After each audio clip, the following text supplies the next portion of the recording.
Greetings everybody, and welcome to our first academic session, which will be the first out of the 3 academic sessions scheduled for this year's CPDP. Well, to be honest, I was not expecting so much crowd because, people sometimes say that academic sessions can be really boring, but apparently the topic is quite hot. And the line of presenters is excellent. And I can say that I read the papers, I had the pleasure of reading the papers, and I can say that the papers are also excellent. My name is Manos Roussos. I'm a third-year PhD researcher at the Tilburg Institute of Law Technology and the Society of Tilburg University. Very delighted to be moderating this session. But the spotlight should be set to our presenters, who I will very, very kindly ask to introduce themselves within a minute. So could you please tell us who are you, what you're doing, and what is your paper about, like in a minute, please. So, hi, thanks for the introduction. My name is Nicola Leschke, and I'm a privacy engineer and doctoral researcher at the University of Salzburg. And our paper is about the transition from portability in the GDPR to data access in the Data Act, and it is a multidisciplinary analysis between the legal and the computer science perspective. And thereby we are the first ones to give a techno-legal analysis of the forthcoming Data Act access rights, and we demonstrate how the Data Act introduces a paradigm shift in the right of access as ingrained in the GDPR. And we will present a process model that helps the understanding and the implementation of the forthcoming Data Act. My name is Dave Michels. I work for the Cloud Legal Project at Queen Mary University of London. We look at the legal implications of using and providing cloud services. The paper I'm talking about today looks at the unresolved tensions between US government access and European data protection law. Hi, my name is Thiago Moraes. I'm doing, there's a bit of, I think that's better. Can you hear me? Okay. So I am a PhD candidate at the Universität of Brussels here, also at the University of Brasilia. Actually, my PhD topic is on regulatory sandbox, AI regulatory sandbox, but as part of this journey of the PhD, and since the sandbox have a lot to do with this design development phase of technological artifacts like AI systems. This paper explored how to understand concepts such as privacy by design and data protection by design in the context of the AI Act. So I start from the GDPR and I try to move there to see the potentials and limitations of these 2 concepts within the AI Act. Hi, my name is Emanuela. I'm a 4th-year researcher at the European University Institute, so hopefully not a researcher for too much longer. And I'm working on collective data protection law. And part of it looks into whether we can transplant the concept of information fiduciaries, which is mainly developed in the States, to the EU, which connects nicely with my topic for today, which is whether we should transplant the GDPR and whether we should have it as a model for data protection regulation in other countries, and whether that is good for those countries but also for the EU. Thank you very much. So just for you to know the format, each speaker will take the floor for approximately 10 minutes. They will present their topic, which will shortly followed by your questions. Very short Q&A, 5 minutes, and 4 times 15, it's 60 minutes. Then we have some further time for additional questions, should you have any. So with no more time to spend, I will very gladly give the floor to Nicola Leschke, who will start with her presentation. Thank you. Thanks. So the first point I want to press is that this paper is a collaborative work with Emanuela Podda, who's very unfortunate that she cannot be here today, and Pierangela Samarati from the University of Milano, and Frank Pallas, who's in the audience, and me from the University of Salzburg. And the main motivation of our work is one of the European core values, which is the one of digital sovereignty, the user's control over the data. And one measure how this is implemented in the European digital strategy is by implementing data access and data portability rights. And we find this concept in most of the recent European legal regulations on data sharing.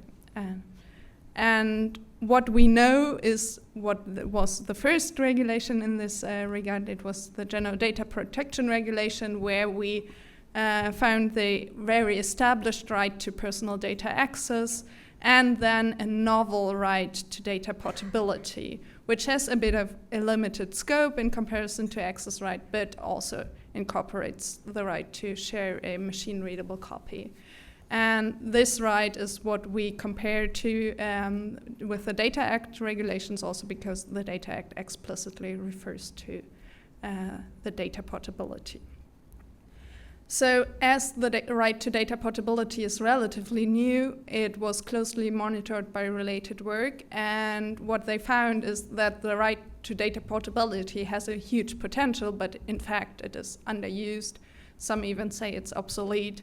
And three of the reasons for it is that it is a limited scope, so just providing personal data is not enough to recreate a service. There are very long response times, up to 30 days once you've filed a request, and also users struggle to use one-time data access with large amounts of data, and would maybe rather like small portions of data over time. So this is the thing the Data Act also addresses, and as it comes into force in September, it is really important to learn lessons from the GDPR for the upcoming implementation. In contrast to the GDPR, there is a specific context of the Internet of Things, and therefore we are no longer talking about personal and non-personal data, but about data from connected products and related services, which I refer to as IoT data. And then there are three different access rights in the Data Act. The first one is in Article 3, a direct data access on the IoT device. And then this is extended in Article 4 for cases where the data access cannot be directly provided to access by electronic means. And this again is extended in Article 5 to allow to share this data.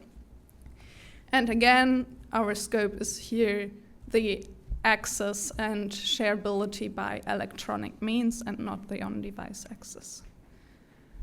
So with having this background, I can say that our paper gives three contributions. We're the first ones to have a techno-legal analysis of data access in the Data Act. Then we provide a data access process model to help the implementation of the forthcoming Data Act, and we discuss the technical implications of the new regulation. So just to give you a quick overview about the new access paradigm ingrained in the Data Act, we now do have IoT service data, and the Data Act distinguishes between actively provided and passively observed data, derived and inferred data, which is not part of the data access.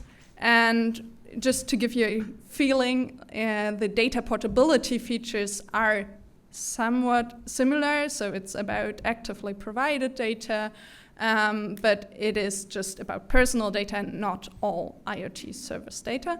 And Article 15 would go beyond that into all data, but so you can easily see that data portability is actually the thing we're referring to and not data access as in the GDPR.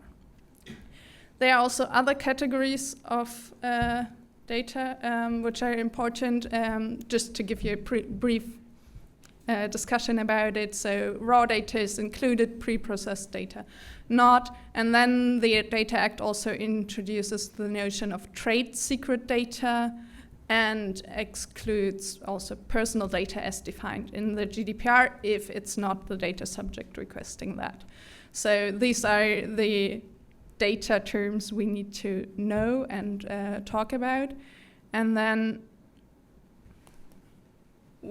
I'll just quickly give you the essence of the new right, which is that in contrast to GDPR, the Data Act demands for continuous real-time data access by design. And as I'm a computer scientist, I was happy to read it because it somehow feels like what we have called about, but still there are a lot of questions, like what does it mean? And therefore we took a procedural perspective and really looked at how this can be mapped to the implementation process. As a comparison baseline, we do have a data access process from the GDPR, which you can find in our previous work.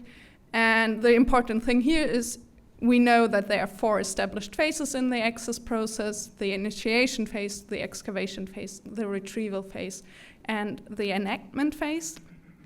And when you have the Data Act access process, we see 5 major changes. So the first one is that we do have now an initial preparation phase where it's about agreeing on terms for data sharing for the user, and in particular, it is data access by design. So the data holder needs to properly design the data management already in the design phase of the product and service. Then you can also easily see that this initiation phase is more complex now, but that is just because it is more defined, because it needs to be automated.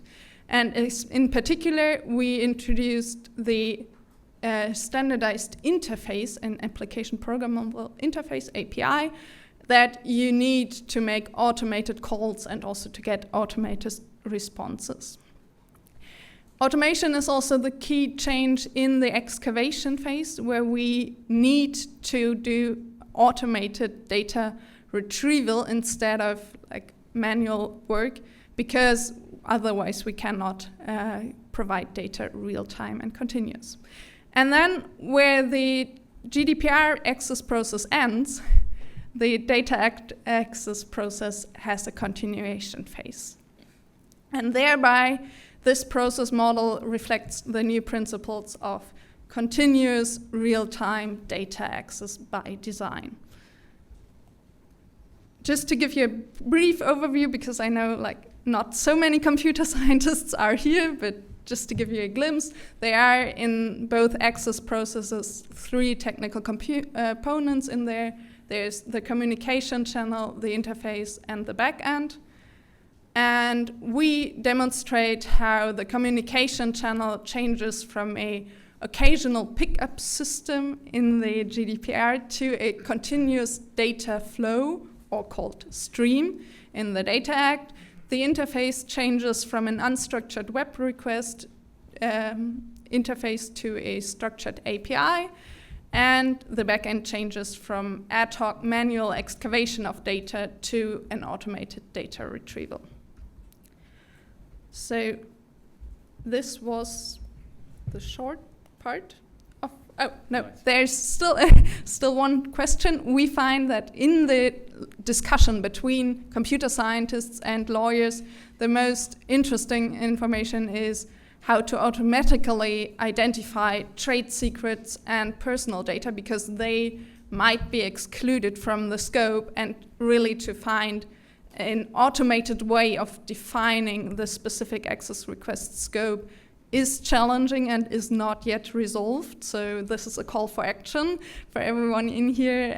This is a thing we need to figure out until September. And this is my take-home message.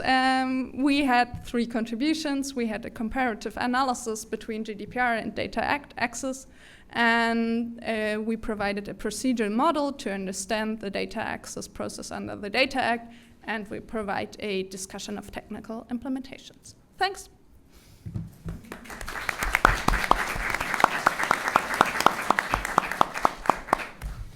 No, thank you. That was quite enlightening, and I'd like to pass the floor to you. Our audience, do you have any questions for Nicola? Apparently not, everything was quite clear, right? So we can very gladly move to our second... Oh, there is one. Okay. Excuse me. Anyway, oh, there we go. Thank you. That was very interesting, and also makes it easier for me to deal with this stuff in practice. I work with a lot of different organizations. I work as a data and privacy lawyer, and this is something that I'm looking at, how to make this easier for any type of organization that I'll be advising. Have you guys, maybe I missed it, but have you guys talked to organizations that are looking to implement this, and how are they looking at this transition? Good question and valid question. Thank you. We're in the academic session and we are academics and think about how to do it, and then we want to approach, of course, people also to help them, right? This is our task, to think about how it works and then come up with a clever solution. And then we hope that people actually want to implement it. So if you have companies at hand who are interested in that, we are very happy to get the contacts. I'll come back to you later. Okay, great, thanks. Not so boring, right? All right, any other questions, Nicola? We do have time for at least one more. Apparently not, thank you. So we can very happily move to our second speaker, who is David Michels. David, the floor is yours. So I've got some slides. All right, excellent. Good afternoon, my name is Dave, and for the next 12 minutes or so, I'm going to talk to you about the tensions between US government access and the GDPR. But first, I'll introduce myself. So as I said, my name is Dave. I work for the Cloud Legal Project at Queen Mary, University of London. For the past 8 years or so, I've been researching the legal implications of using and providing cloud services, and our research is funded by Microsoft. I also teach cloud computing law both at Queen Mary and at the London School of Economics. And the findings I'm sharing with you today are based on research which I conducted together with Professors Christopher Millard, Ian Walden, and Ulrich Vermeling. And so, as I said, our research has looked at this tension between US government access powers and European data protection law. And the first thing we always acknowledge is that this is not a new topic, right? In fact, it's been the subject of intense discussions at least since the Snowden revelations of 2013. That said, a lot of the existing discussion is focused on questions around international data transfers and the lawfulness of those transfers under Chapter 5 of the GDPR, including following cases like the Schrems 1 and 2 cases, which dealt with the adequacy, the previous adequacy decisions for transfers to the US. So we take a different approach. Instead of focusing on data transfers, we instead look at the principles of lawfulness, purpose limitation, and security under Chapters 2 and 4 of the GDPR. And we ask, can a cloud provider comply with its obligations under the GDPR when it discloses European customer data to the US government? So to answer that question, we look at a very specific scenario. So in our scenario, we have a customer that is established in Europe, right, within the EU, and they use the cloud services of a cloud provider that is the subsidiary of a US parent company, right? So we might think about, say, a company established here in Brussels that uses Microsoft Cloud Services, and they contract with Microsoft Ireland. And Microsoft Ireland is then wholly owned by Microsoft Inc. in the US. So what we have is a business-to-business cloud use case, and in the context of using the cloud service, the customer stores personal data in the cloud, right? And in doing so, effectively discloses that data to the provider's European subsidiary. And the provider's European subsidiary then stores that data on servers in Europe. So that's the starting point. Then what we have is a US government agency that wants to obtain access to that European customer data. So what they do is they issue a production order to the provider's US parent company, right? And they can do so either under the Stored Communications Act, as amended by the US Cloud Act for law enforcement purposes, or under FISA Section 702 for the purposes of obtaining foreign intelligence. Now, under both of those legal frameworks, it doesn't matter that the data are physically stored in Europe, because US production orders under the SCA and under FISA can have extraterritorial effect.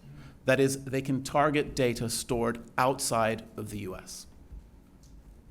So when it comes to complying with that order, the provider has essentially two options, right? It might be that the US parent company has direct technical access to the servers in Europe, right? In that case, if they have remote access, they can simply access the data directly and hand it over to the US government. In another scenario, they might not have that technical access privilege, right? They cannot directly access the data themselves, but they can order their subsidiary to hand over the data and then hand the data over to the US government. So it's those disclosures of European customer data from the provider's European subsidiary and ultimately to the US government that we analyze under the GDPR. So that's the scenario. Let's look at data protection law. So in our research, we identify 3 areas of tension. That is, areas where that disclosure to the US government comes into conflict with the provider's obligations under the GDPR. And that is the question of processing without controller instructions, the question of lawful grounds for the processing, and the question of purpose limitation. And we argue that in each of those cases, a provider faces real compliance challenges when disclosing data to the US government. And so for the rest of this talk, I'll deal with each of those issues in turn.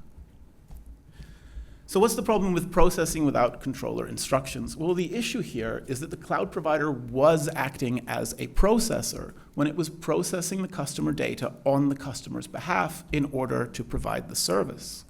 However, when it receives the US production order, it now starts processing that same data on its own behalf as a controller. Because the cloud provider acts as a controller for that disclosure. It determines the purposes and means, including the purpose to comply with the US order which it has received. We argue that this disclosure is not covered by the customer's instructions, including by the very standard and vague terms that are in providers' standard contracts. So why is this a problem under Article 29? Well, Article 29 says that a processor can only process data on controller instructions unless the processing is required by EU or member state law, not by US law. Right? So that exception does not apply when there is a legal obligation arising under US law. And so as a result, we argue that there is potentially a breach of the processor's duty under Article 29. So that's the first area. And then let's look at the question of a legal basis for this disclosure.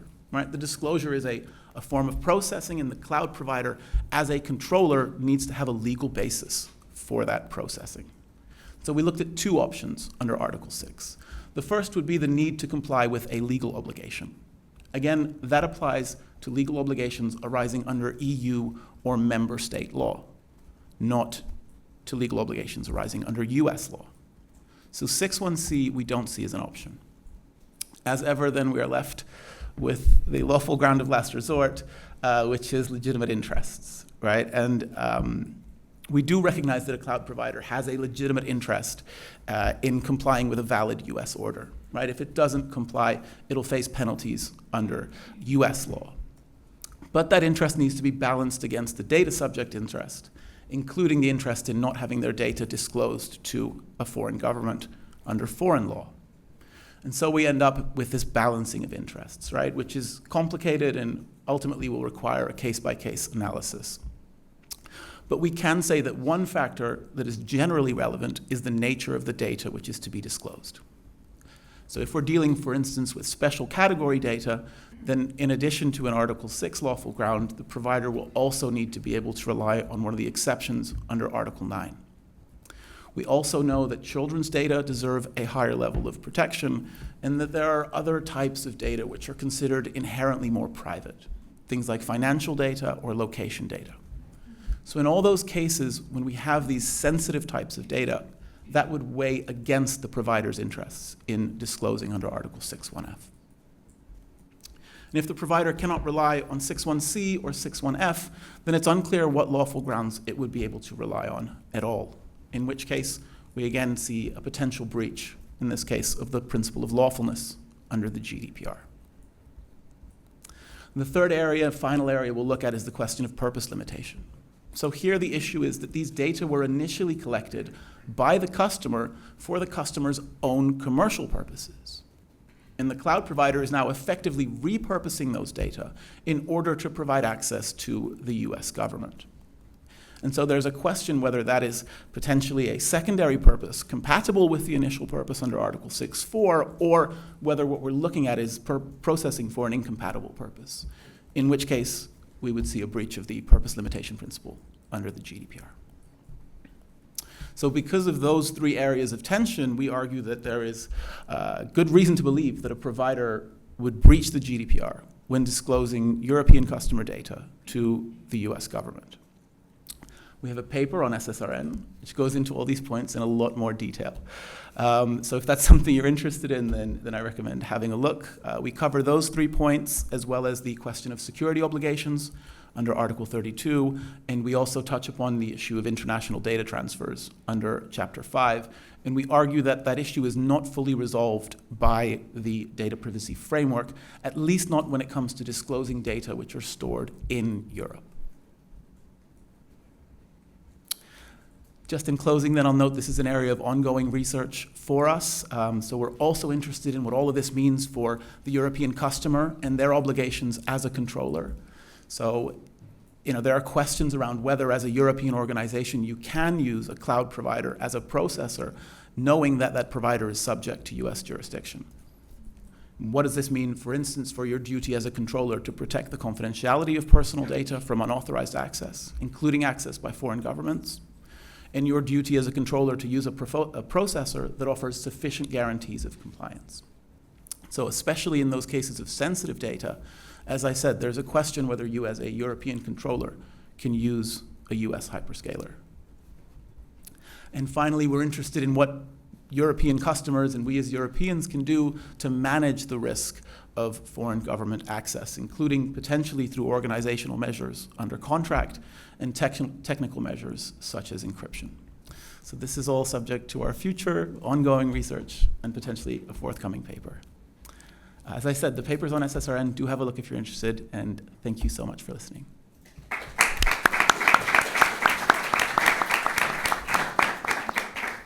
We already have a well-expected question from the audience. Professor Christakis, please. Thanks a lot. It's not one question, it's 3 questions. All right. I made a selection of the 20. 3 questions. First, in your slide, you presented the storing of companies' data in Brussels, for instance, by the EU subsidiary of a US cloud provider as disclosure. And I wonder if this term is appropriate, especially taking into consideration that very often all these providers have put in place encryption solutions with the European company holding the keys.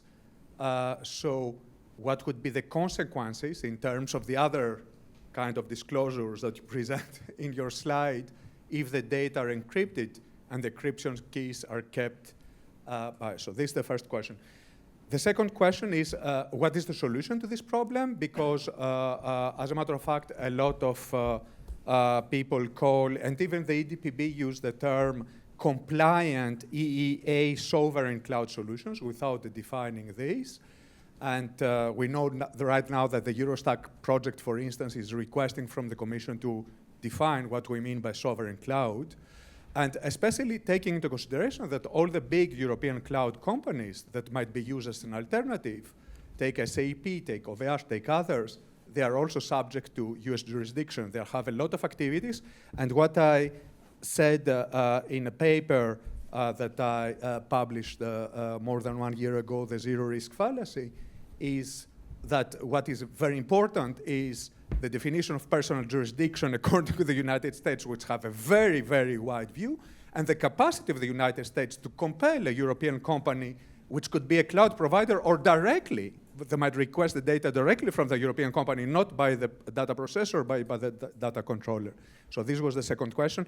And the third, if you only have the time, because you have exchanged a little bit privately, but in my paper, I raise an issue that has not been raised before and that you subsequently also discussed in yours, which is, I find it a little bit strange because if you take, for instance, now the DPF, so the DPF is there while waiting for potential developments, but right now, I find it very weird that if companies transfer the data to the United States, everything is perfect. There is no problem to for disclosures because it's covered by the adequacy decision.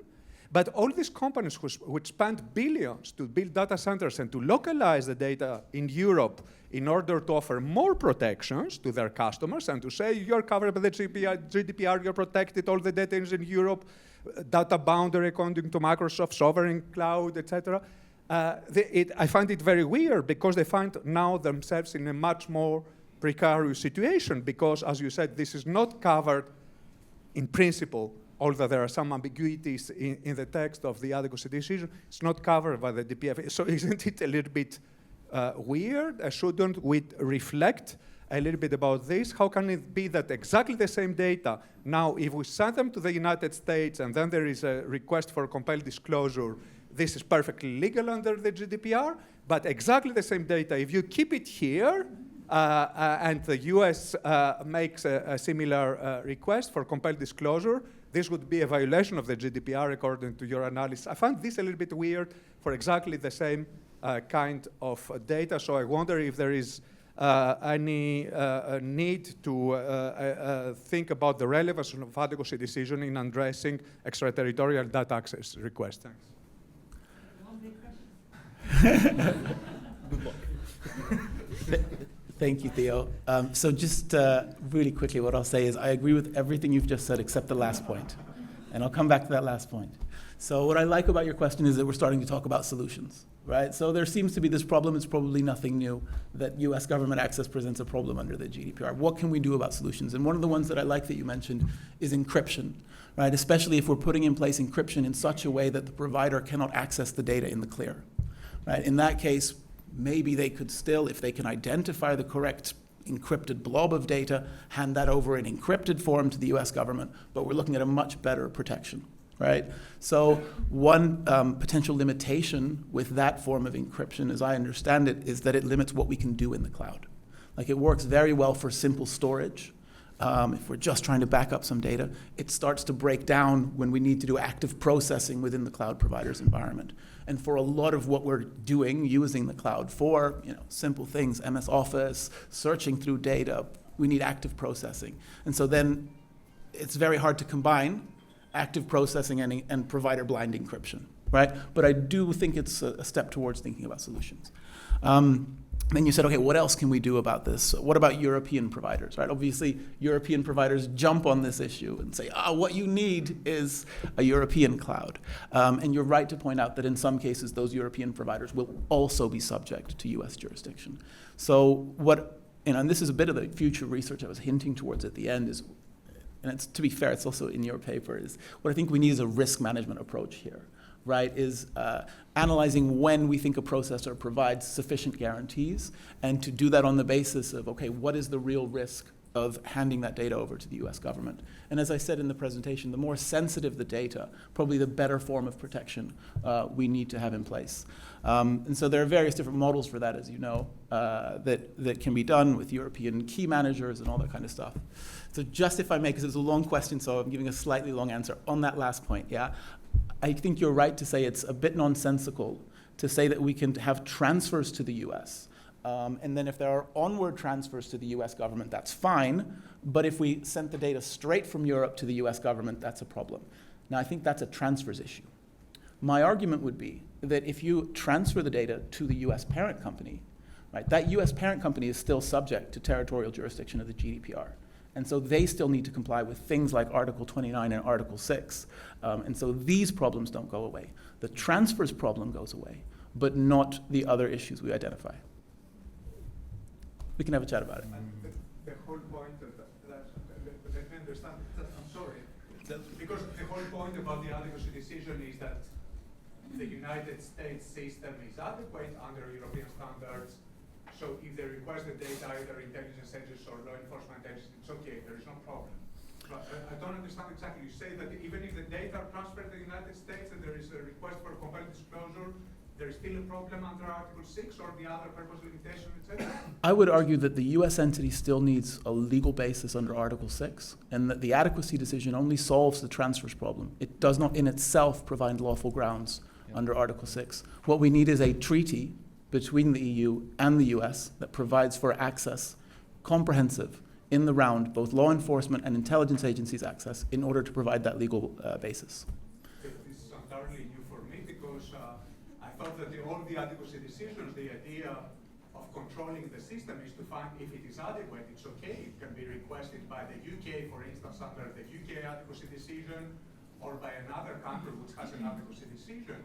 And you say that no, it's not possible to have to disclose data to a government, even though it is transferred there and there is an adequacy decision which says that the system provides all the guarantees under EU law. That would be my argument. That is correct. And I'm happy to discuss this with you afterwards. Okay, one question if possible, so that we may move forward. Thank you. Yeah, quick one. Yeah. Can you also clarify on Article 48? Because apparently data can only be handed over foreign authorities based on a treaty or between the EU and this country. And I believe that there are ongoing discussions between the EU and the US for Cloud Act executive agreement. So provided this is signed, will it fix this whole discussion? Or I think you're right to point to Article 48 as the problem with transfers from Europe to the US government when it's data stored in Europe. And I think you're also right to point to the EU-US Cloud Act agreement, potentially in future, providing a basis for those transfers. I would only say that agreement will be limited to law enforcement transfers and would not cover FISA Section 702 intelligence agencies, which would continue to present a compliance challenge in the future. Thank you very much. Unfortunately, we have only 1 hour 15 minutes. Otherwise, we would sit here like for 2 hours or more to discuss that. It was it was very interesting. We have to move to our next speaker, who is Thiago Moraes. Thiago, the floor is yours. Okay. Also, please, if you can project the presentation, it would be perfect. Okay. Thanks. Is it projecting? No. Great, thank you. Yeah, okay. So thanks everyone. As I said before, this paper is just a starting point of a broader assessment that I want to do in my PhD, because in my main research I'm looking on the regulatory sandbox, more specifically the AI regulatory sandbox.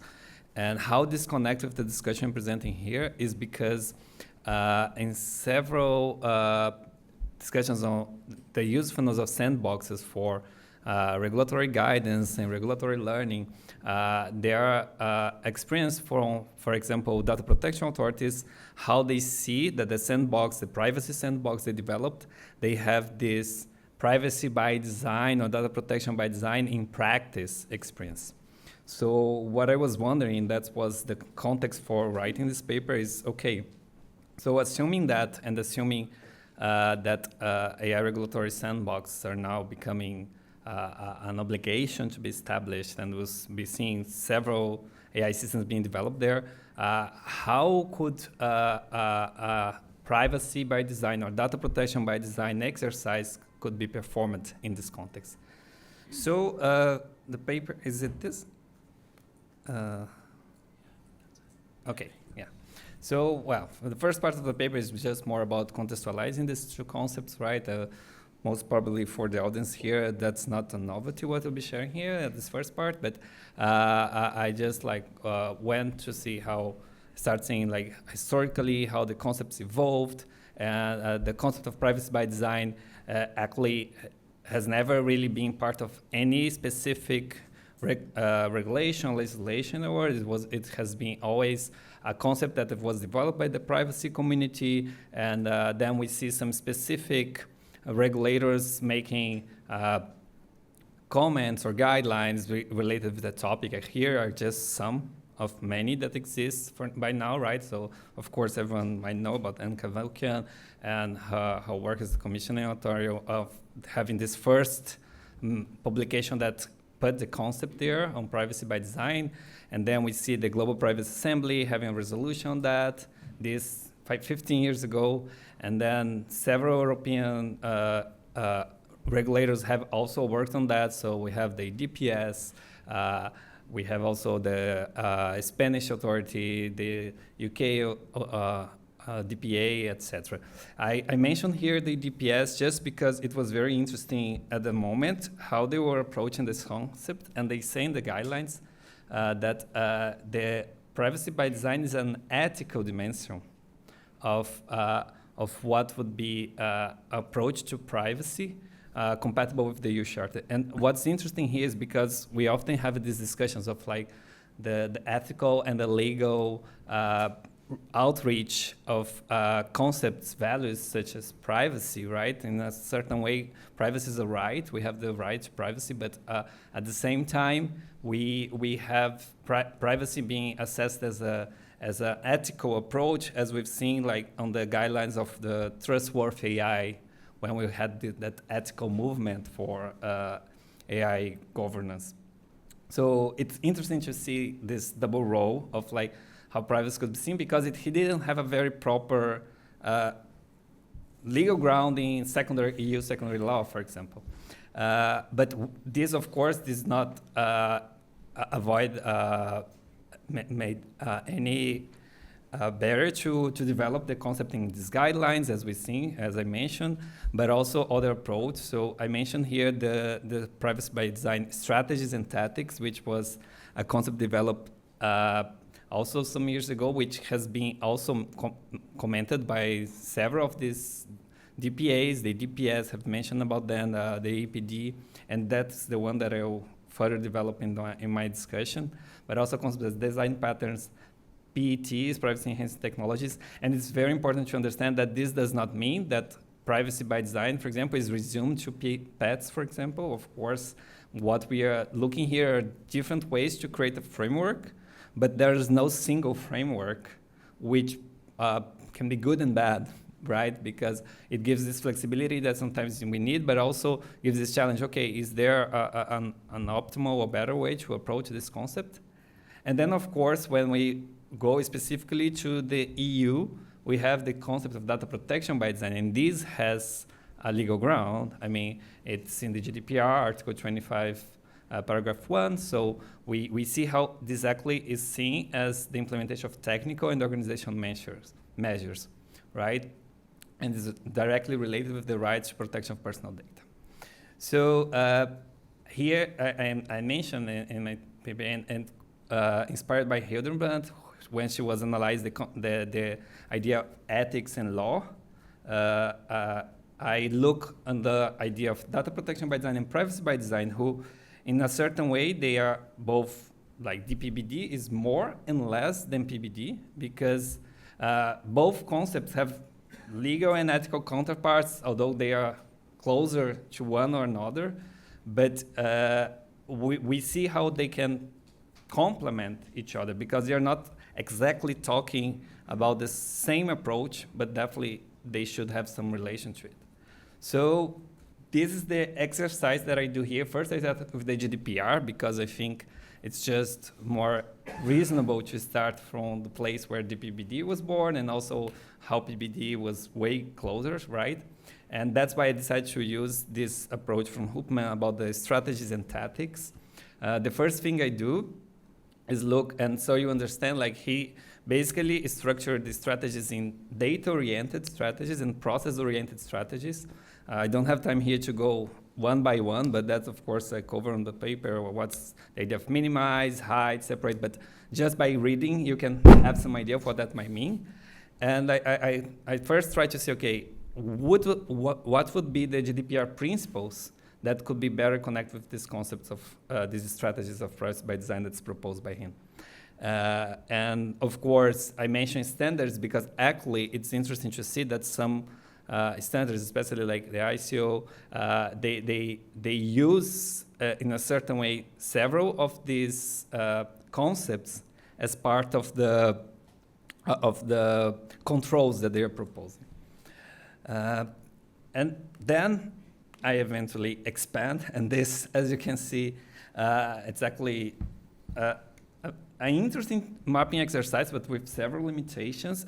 Here in the image, I'm just saying showing a partial because it was supposed to be 8 strategies. Here you can see 4, and I separate on the left. You can see two data-oriented ones, the minimize and hide, and on the right, two process-oriented ones, inform and control. And what was my goal here, and that's very important to say, was not to say, oh, we can now very easily make this mapping and everything is solved. That's not the point here. I was really trying to see, okay, what are the limitations of this approach? And one interesting finding, when we look for the data-oriented strategies like minimize and hide, you can see a very good connection with some of the requirements within the AI Act, for example, on the chapter of the section on high-risk AI systems, more specifically Article 10 on data and data governance, and Article 15 on accuracy, robustness, and cybersecurity. So you can even see sometimes that there are some direct expressions to techniques or approaches that exist, although, of course, this is always a careful exercise when the legislator tries to put any kind of technological concept because the regulation needs to be future-proof. So that was not the goal here, but try to understand what are the measures that are being proposed and the obligations that are being proposed as requirements, and if or how they could be translated as technical measures, for example, right, for the case of the GDPR. Because in the end of the day, the GDPR is looking not for these strategies or tactics, it's looking for technical and organizational measures. This does not mean that as a DPO or a company who is trying to be compliant to both, you cannot use this idea of the strategies and tactics to structure your how you're going to address these issues and these requirements. When I moved to the process-oriented strategies, then I saw that much more exercise is needed, and that's basically because the idea and the way that privacy by design was proposed in these strategies, it's looking on dealing with asymmetries, right? So inform, for example, lead with the information asymmetry that exists between the data subject and the data controller, and control with this power asymmetry, which, of course, it's a very interesting idea, but first of all, we have to remember the AI Act is a product safety regulation at first, so it's not really focusing on trying to balance issues directly with individuals, although, of course, there's several provisions there that are considering the assessment of risks to fundamental rights, and then you cannot think about fundamental rights without thinking about individuals and also groups that are affected by that. At the same time, we see the issues that the solutions that usually the GDPR brings, they are individually targeted. So like the idea of consent, it makes much sense when we're talking about individual consent, but there's no approach like what would be a collective consent that would be possible. And in the end, the challenge of AI systems in general is because the risks, even when we are not considering the general purpose AIs, they have some broader outreach, or maybe they were always there, the GDPR was just not seen, right? And this means that we cannot think the idea of consent as we think in the GDPR. This also connects with some discussions that we had here today this morning. There was a panel that was discussing this idea of collective license for giving self-determination instead of consent. So this is just an example of how I approach these different concepts, and the idea here was really to show potential connections, but also limitations.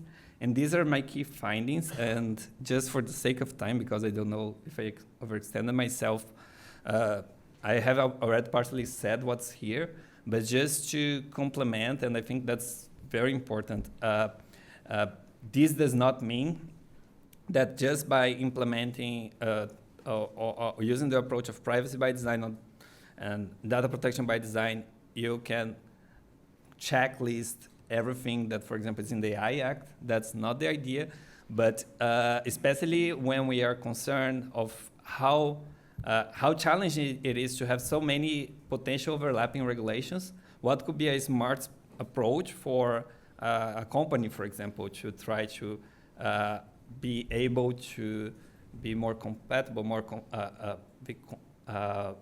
compliant to these different regulations. But in the end of the day, as the DPB says, you need to leverage this complementarity, but you cannot forget that there are different regulations. They have some different goals, which sometimes match, but not always. So I think that's basically it. This is just my personal contact if anyone wants to reach. And yeah, thanks for the opportunity.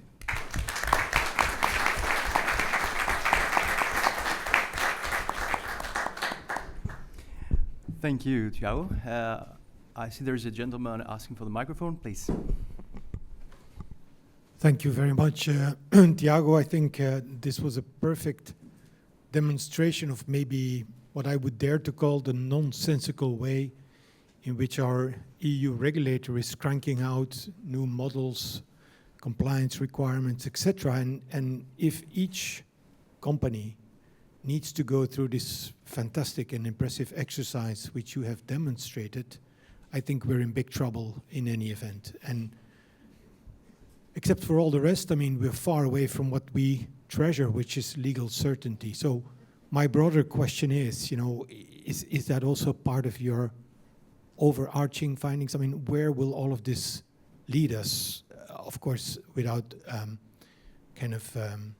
diminishing the merit of your exercise. I mean, but it's a perfect demonstration of where not to go is my proposition. But the question is, what is your thinking about this? Oh, perfect. I didn't get your name. Sorry, my name is Eric Valgaren. I'm a partner with Studi practicing digital law here in Brussels. Okay, no, thanks for the question, Eric, because in a certain way, and that's why I said this is preparation for my broader work in research. Of course, it's a journey, right? The PhD is a journey, so I cannot say what I will conclude right now, but what I'm seeing as well, and that's why I focus on the sandboxes on my research, is that we need to find this way of what we should prioritize when we want to consider assessment of fundamental rights risk, which is my focus, right? Because, yeah, when we look at practice, I do agree with you, it's very challenging exercise, and thinking that, especially when we go to AI, it's not only risks to privacy that we should think, there are several other fundamental rights, and although I know that data protection exactly looks to other fundamental rights, but always starting from the starting point of the processing of personal data, which also has its limitations when we look for a broader range and impact of fundamental rights. So my point here is, I do think that we'll need to find ways to understand what could be good practice for developing the systems, designing them, that you can prioritize in certain cases and applications what should be the features that you should have in these systems, and how more. And this is also important. I didn't have time to mention, but that's another interesting finding, especially because we're talking not only about technical measures, we're also talking about organizational measures.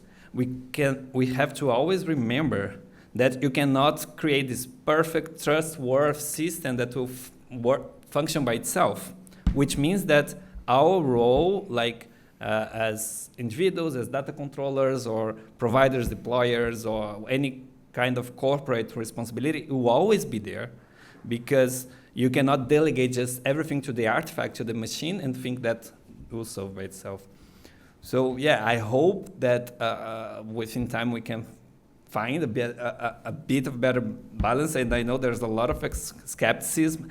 I myself sometimes feel a bit cynical because I'm looking at this topic of the sandbox, but I see how it can really backfire. You know, the sandbox can just become a room for a lot of more leeway. So I'm asking myself, okay, is there a way of having this balancing exercise being part of the sandboxing experience? That's my main, let's say, question right now. Thank you, Thiago. And last but not least, Emanuela, would you kindly present us your topic? Certainly. Let me set the timer so I don't speak too much, which I tend to do. Right, so my topic concerns the discussion on transplanting the GDPR or using the GDPR as a model for global data protection regulation, what is often called in comparative law a transplant. So we take the GDPR as a model, and probably with some adaptation we embed it in another country. And generally in the context of the Brussels effect, but especially in data protection and the trend of the GDPR being adopted by other countries, which is existing and quite widespread, there was a certain enthusiasm by EU officials and a certain encouragement towards other countries to adopt the GDPR as a model for their own data protection laws. But I would argue that this enthusiasm and this encouragement was a bit uncritical, and interestingly, it was quite detached from the context and from the realities of the adopting countries. It was basically addressed to all countries without particular differentiation. So what I'm trying to do in my paper is to examine what are the benefits and the disadvantages for an adopting country, but also for the EU, because as I hope I will make clear, there are certain assumptions about what the EU stands to gain from the transplantation of the GDPR that are not actually as unequivocally true as sometimes they are portrayed. So I will start from the perspective of the adopting country, and then I will switch to the EU perspective with regards to this use of the GDPR as a golden standard for data protection. And I think there are two reasons for another country to adopt the GDPR. Some of them are internal, which have to do with how a foreign law will help in addressing a certain area of regulation, in this case data protection, so how it will enable them to effectively regulate data protection. And some of them are external. They have to do with their relationships with other countries, with their ability to engage in commercial relations with other countries, and so on and so forth. And external reasons are important.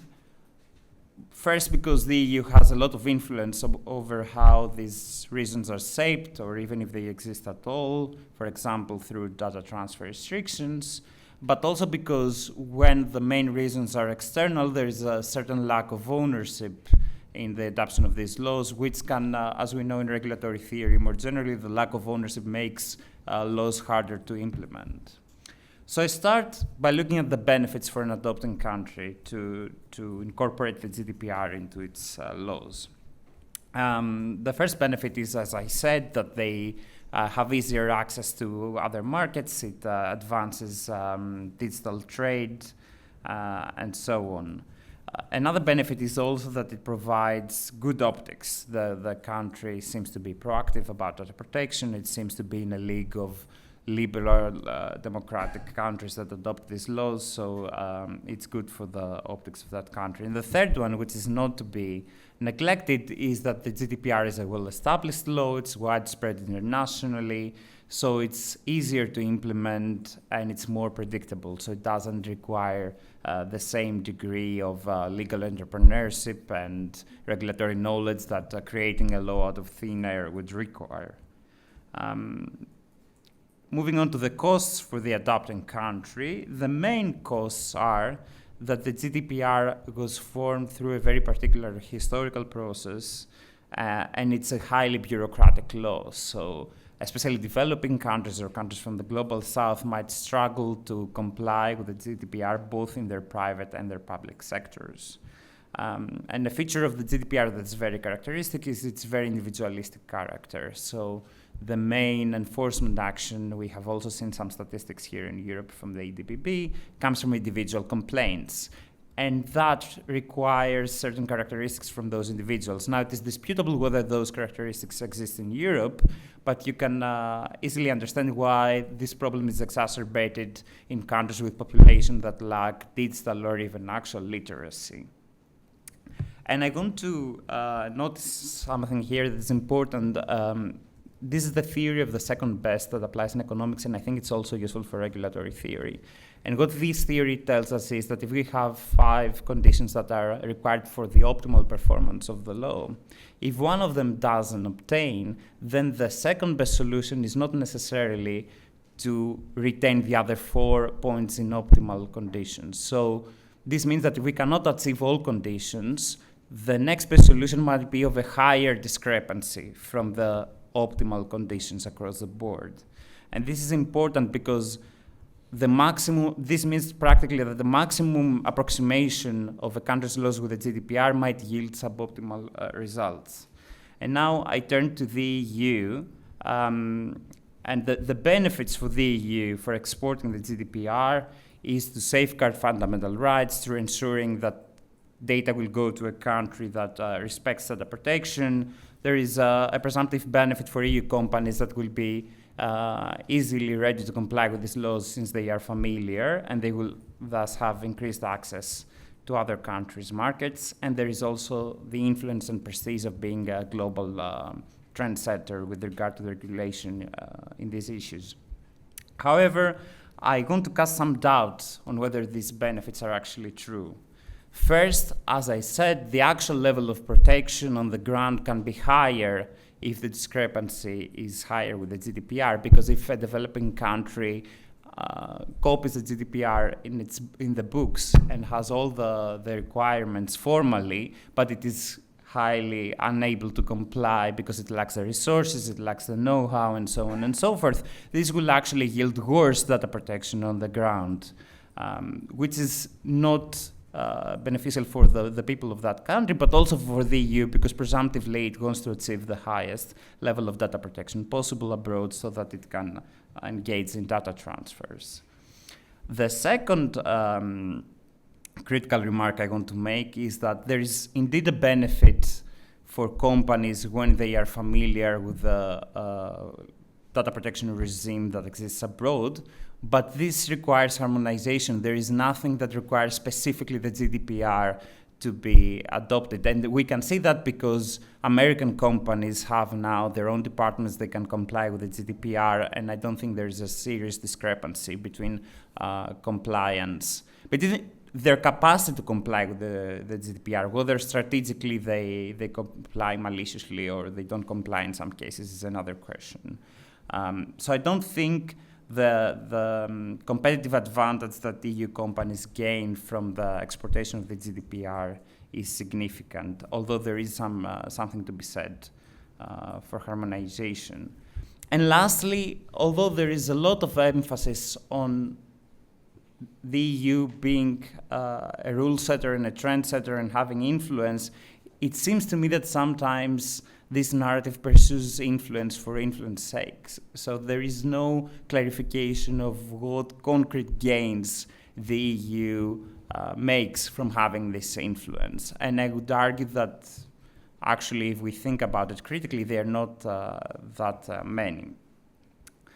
To the contrary, there can be significant costs for the EU because, as I said, practically it promotes less data protection that we could actually achieve. Sometimes it can also create bad optics for the EU. For example, there is already a series of scholarship articles describing the EU rules as a form of data imperialism. And quite interestingly, these do not only come from the global south, but also from the United States. Think of it what you may. But I think it also creates a cost in that it deprives other countries from the opportunity to engage in regulatory entrepreneurship, from them to devise new strategies to regulate data, which can also be good for the EU, because we could use new ideas and new insights to improve our own laws. So to conclude, what should be the way forward? My point is not to say that the GDPR should never be transplanted, but also that it should not always be transplanted.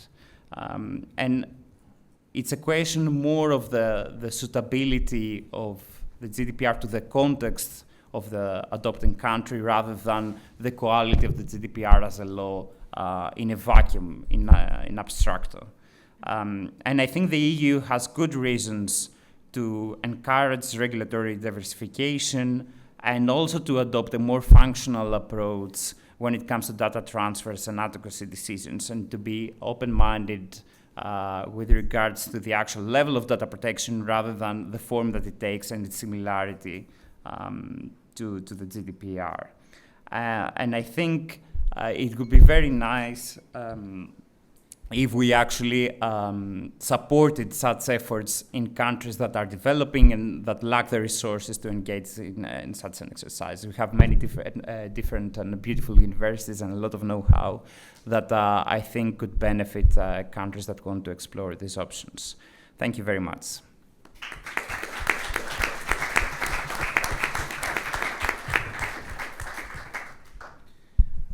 Thank you, Emanuela. Is there any question from the audience? Please.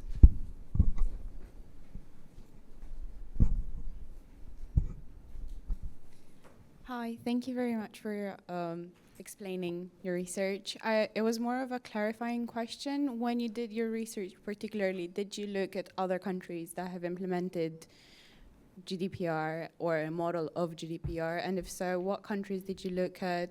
What other trends have you noticed when it comes to this? So that's a good question. And one of the points is, we have no diversification because there is nothing else out there, right? So more or less, and this actually goes back to the so-called privacy information principle. So if you look at the law in the 70s and the 80s, and back in the day, the US used to participate in those proceedings too, or the OECD principles, the conceptual categories and the main structures of the law are the same till today, even when we consider the GDPR.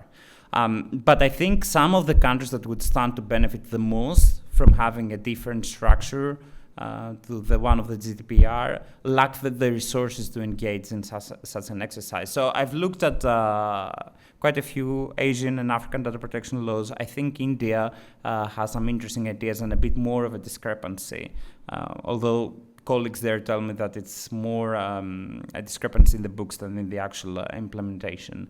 But I think this is exactly the point, that we need to help developing countries and countries in the global south to actually find new ways to regulate that are more attuned to their own conditions, rather than encourage them to adopt the GDPR because it's a good law. So I think in part the explanation for the lack of existence of such laws is that where they are most needed, there is no capacity to develop them.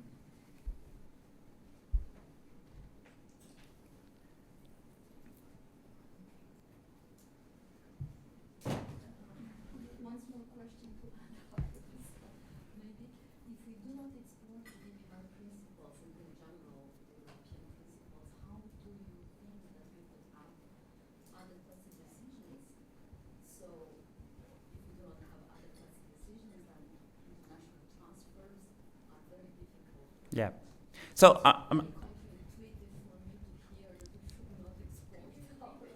could you repeat the question? Yeah, absolutely. So the question is, if we not, I can repeat it, it's fine. If we do not use the principles of EU data protection law, how can we have adequacy decisions? And if we don't have adequacy decisions, we're going to have a problem because data are transferred and so on.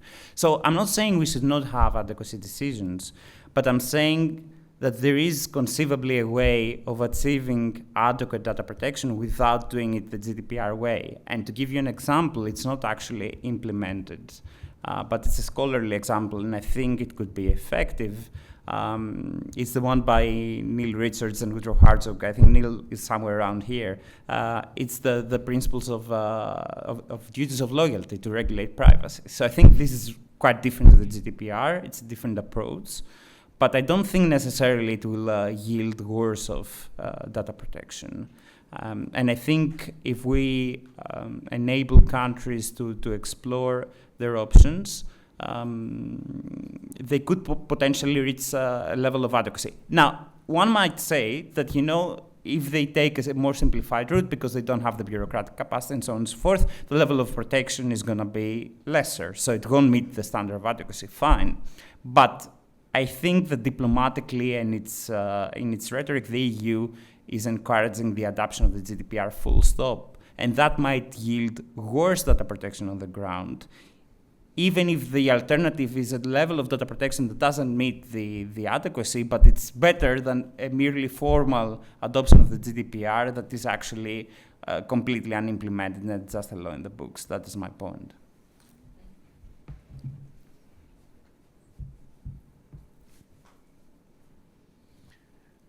there is currently an exercise being launched to review the complexity of GDPR and to significantly reduce it, given that it's so difficult for controllers, operators of all sorts to comply. How would that affect your thinking about the topic? Because we can be very proud about exporting a product or even using it as a benchmark for adequacy, but if we now conclude that this fantastic product is too complex and needs to be revised, you know, what is going to be our benchmark then going forward in a more international context? I mean, I think it shouldn't be a benchmark to begin with. That's my point. So I am not a fan of the GDPR. I'm quite critical of the GDPR. But the approach I took in this paper, and I think that is the main point, is that even if the GDPR is the best law in the world, the absolute best that we could ever create, this does not mean that it's the best law for another country. So my proposal would be that we would have to take a more functional approach and actually see what is the level of protection on the ground. And that might not yield adequacy, but it will, at least in some cases, yield better data protection than exporting the GDPR does. We do have time for a final question. Hi, thanks so much. I also understand why some people might be critical of GDPR, but I think at this time we should all stand for GDPR, especially when it's under attack. And I think it's not just the GDPR, but the whole of the digital rule book. And something that the moment I started working on data protection, I realized it's never just about data protection. It's about all the fundamental rights that are attached to data protection. And for example, this always keeps reminding me of Article 45 of GDPR, right? When it comes to adequacy, it's not just about the level of data protection, it's also about human rights, the rule of law, and even the compliance with international law. And I think this is, if the GDPR has something good that I wouldn't touch, I think this is it. How does that play with your idea of not imposing GDPR, which again, I don't think convergence is about imposing, it's about, you know, trying to be aligned with the higher threshold, right? And I think, you know, is this something that you're also considering? Because at the end of the day, you know, it's also a good geopolitical instrument, right? Adequacy, you know, in order just to allow the US to do the system, to have the system that they have, ask them for a better system in order to actually keep the businesses of their companies, right? Thanks so much. Thanks for the question. I mean, there's a lot going on there. So first of all, there's a whole discussion about fundamental rights, whether we should have a universal approach or not, right? So even if that is not something that everyone would agree upon. But I am actually a bit skeptical about the geopolitical value of the GDPR because, I mean, people say that it's good for the EU to have influence, but why? Like, what do we actually get aside from ensuring that data transfers will not compromise the rights of people who, of EU citizens? What do we actually get from having our own? Okay, maybe we can talk about it later. But my point is not that necessarily we should not export the GDPR or we should export. My point is that by having a bit more flexibility, we can actually achieve a better level of data protection on the ground in other countries. And the thing with human rights as well is that they are principles, right? So the GDPR is not an abstract. We're not talking about other countries having a right to privacy. We're talking about having a very specific, lengthy legal instrument being adopted in another country's legal system. So I think there is a difference between exporting human rights abroad, and I'm not that critical of human rights as a Western construct. But when it comes to an actual concrete law with all its details, I think the cases where transplantation is advisable are narrower. Thank you. Apparently, I was extremely ambitious to believe that we would have time for additional questions to all our speakers at the end of the session, but I think that we may now close it. Thank you very much for attending.